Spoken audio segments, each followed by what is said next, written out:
Hello and welcome back to another tutorial from Learn Mikrotik Configurations Series.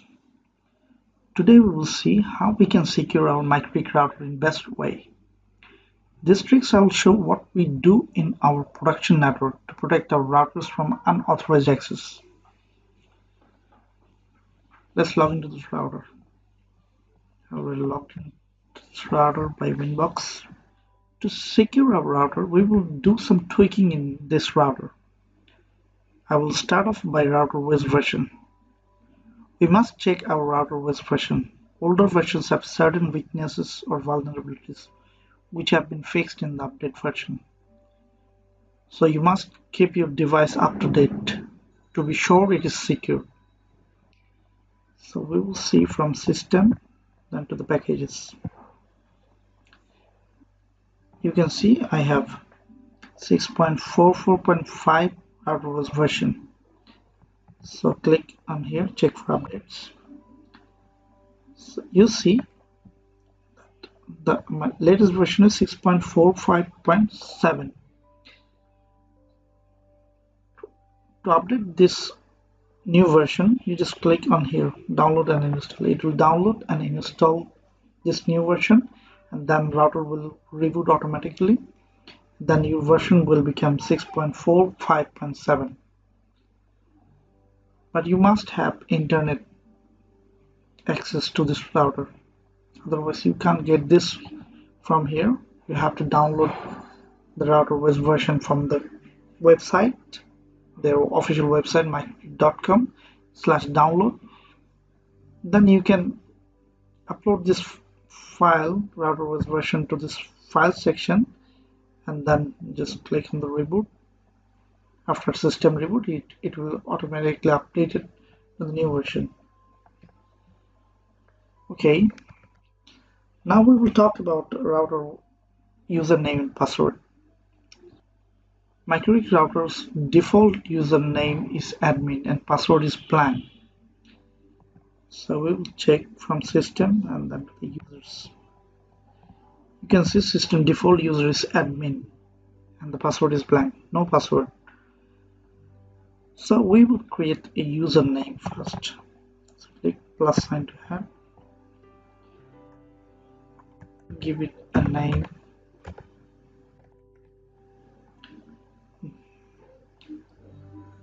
And say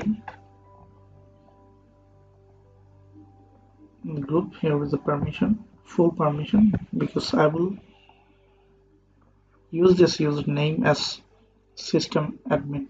I will manage this router, so I will have to have the full permission here. Now for password, use alphanumeric value in your password syntax. So we will type alphanumeric combination, a special character 2.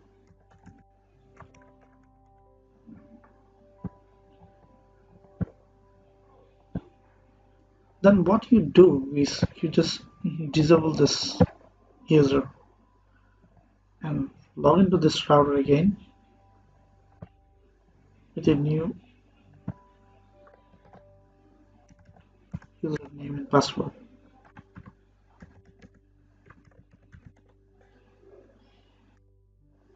Okay, you must remove this default user.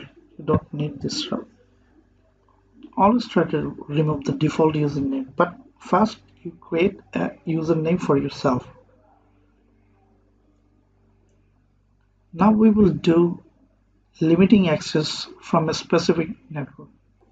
We will allow access from a specific network. So besides firewall, we can limit user access from the specific IP network only. From here, double click on it. You see there is a allowed address. Click on here. Our network is 192.168.137.0/24. This is our LAN network. You can add more network from where you want to log into this router. Limiting access, I will just specify my local network access now.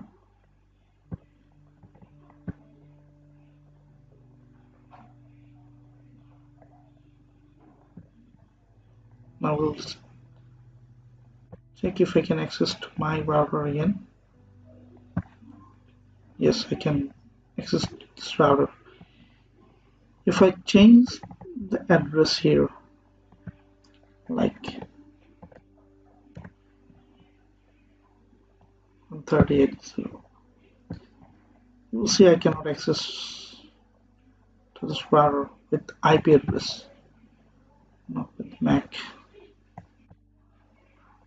Wrong username password, so I'll have to log into the router again, my MAC, and I'll change it to my local network.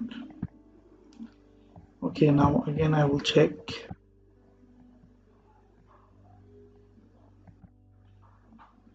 With IP address, you see I can access to the router because I've already set my network address in the user list.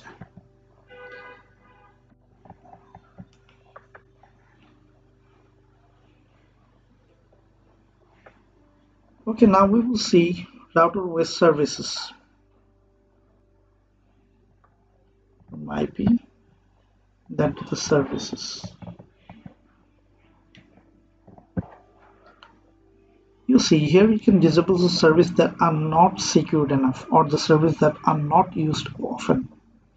And we must change the default port, like here SSH or Telnet. Telnet you need to log into this router via terminal. So everyone knows that the default telnet port is 23. Whenever you have the public IP address, you will see there from the log there are many IPs trying to access to this router using telnet, and they know your default port is 23. So we will change this default port 422. This is default. So this is not the default port. I changed from 23 to 422. Okay, I don't need SSH. I don't need FTP either. API SSL. API we need. API is used for software to connect to this router. If you have any billing software or something else that you need to access to this router via software. This is the API platform, and API default port is 728. You don't need to change it. But Winbox, you need to change the Winbox because Winbox default port is 8291 and it is known to everyone. So I will change it to 1090.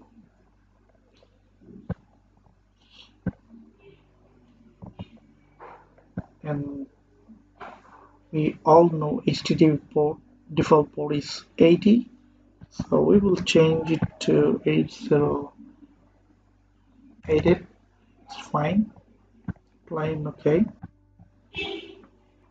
If we want to log into this router via Winbox, we need to add the port after this IP address.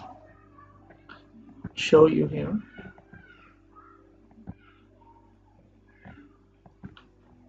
You will see I cannot connect because I have changed the port, so it will show an error code here. I have to add the port that I have added in the service. See, I can access to this router. So from by default port you cannot access to this router. Now additionally we will allow IP from a specific network, just like we did in our user list. This you can do is double click on here. You see the available IP address, just like we did the user address.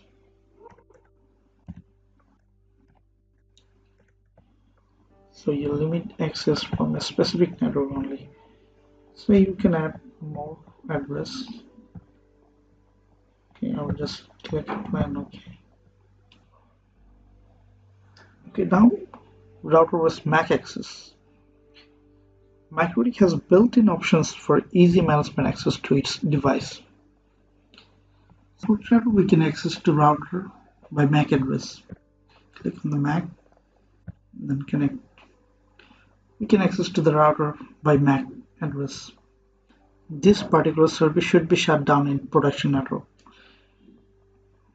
So to do this, we will go to the tools, then MAC server. In the MAC telnet, none. MAC Winbox server, none. MAC pin server, none. Okay. Now you cannot access to the router by MAC address.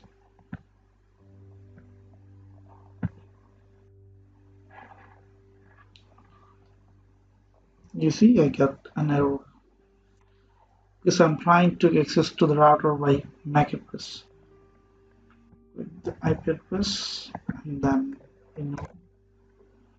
our Windows port is 1090 that we have set up. Okay, now we will see the neighbor discovery. Mikrotik neighbor discovery protocol is used to show other Mikrotik routers in the network. It is very risky. It's like Cisco CDP protocol. It should be disabled for all interfaces. To do this, we will go to the IP and the neighbors. So if you have devices connected to this router, they will see your MAC address and your platform, everything. So we will go to the discovery settings, click on here, and from the drop down, none, apply and OK. So no one can see your router MAC address now. Now we will check some other services like DNS cache, maybe DNS. When you check this box, this router will become open resolver. So the hacker can access to this router and use your router as open DNS resolver. So it is very risky. Another thing is we will check the proxy IP to a proxy if it's enabled or not. Sometimes hacker access to this router and enabled it. They do this for their own purpose. Then there is a socket proxy. You have to check on the IP and then to the socks. They enable this service also if they want to do something. Another thing is if your router shows the right time. Showing the correct time is very necessary because you need to know which users are changing your system in which time. So it is very necessary for you, sir. So that's it. Subscribe this channel to see more tutorials on Mikrotik Router. See you in the next video. Thanks.